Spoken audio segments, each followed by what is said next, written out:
Hello everybody, welcome back to Mac User, and in this video we're going to go through the new Apple release macOS 26.5.2. Apple delivers a polished security update for Mac OS 26. The Apple release is a minor point update focusing primarily on security fixes, a few bug resolutions and a stability improvements. macOS updates over the past year. So what's new in macOS Tahoe 26.5.2?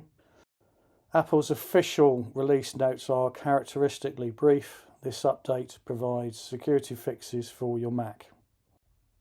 Three aspects that have been improved is the security enhancements, bug fixes and performances, and there are no new major features. While not flashy, macOS 26.5.2 is an important maintenance release that prioritizes security.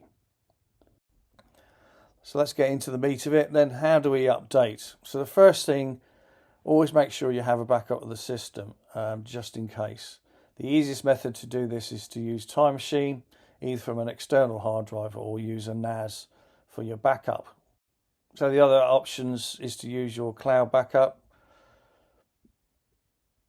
Apple's one, which is the iCloud backup, does depend on how much you're paying Apple for your iCloud backup. So if you're paying for the hard drive backup system, so if you're paying Apple for 200 gig backup each month, then that's what it's going to back up. If you pay the full whack, and which I think is still the 2 terabytes, then it obviously configures to back up as much of the data that's on the machine. But your easiest option is just plugging in an external hard drive, do a quick Time Machine backup, and then at least you've got your data just in case the software update fails for whatever reason. Okay, so you've done the Time Machine backup. Next thing really is to go to System Settings if it hasn't already highlighted to you that the software update is required. Select Software Update and then click the Update the System. I would stress that you'd close your applications prior to running the software update. You can also just do a reboot and then run the software update, which is a nice little tip for you. This is just to prevent any anomaly apps that might cause the machine not to reboot for whatever reason. So in the past, I have had it from something simple like Excel open, and it's causing a problem with the reboot because Excel is still open doing something within its data file. So your best option really is to just make sure your applications are closed. The easiest way to do that is just do a quick restart before you do the software update. So the software is going to go away and suck the information from the internet, and that will take a short period of time. Mine was about 15 minutes, but always allow a significant amount of time for that to go away and do its software download. And that again, it depends on your internet speed. Once that's completed, the machine will then reboot, so the target option will come up in the right hand corner and it'll prompt you that it's going to reboot in 50 seconds. If you're not at the machine, then it will just automatically do the reboot once it finishes 0. However, if you notice that and you're watching the update yourself, you can just accept to do the restart now. And then that will go away and install the software update. This can take a while and you cannot rush it. So you just need to let it go away, do its installer, and then once it's finished, it will then prompt you to log back in. So you log back in to confirm that the update is complete.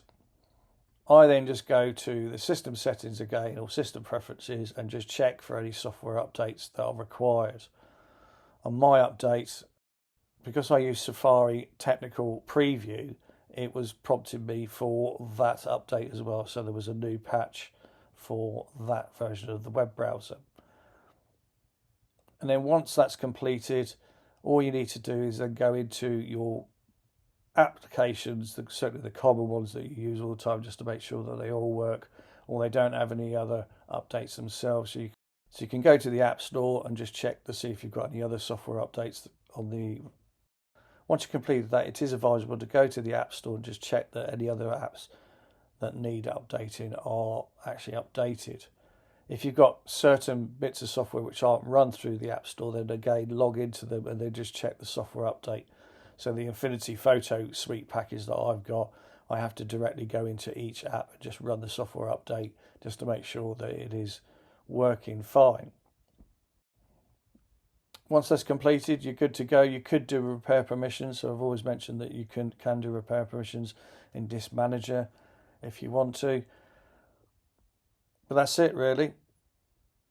I'd highly recommend that you do this software update as soon as you can. Please make sure you do a backup prior to doing that, just in case. And you should be good to go. Hopefully you found that one useful. I look forward to seeing you on the next video. And as always, thanks for watching and have a great day. I'll see you on the next video.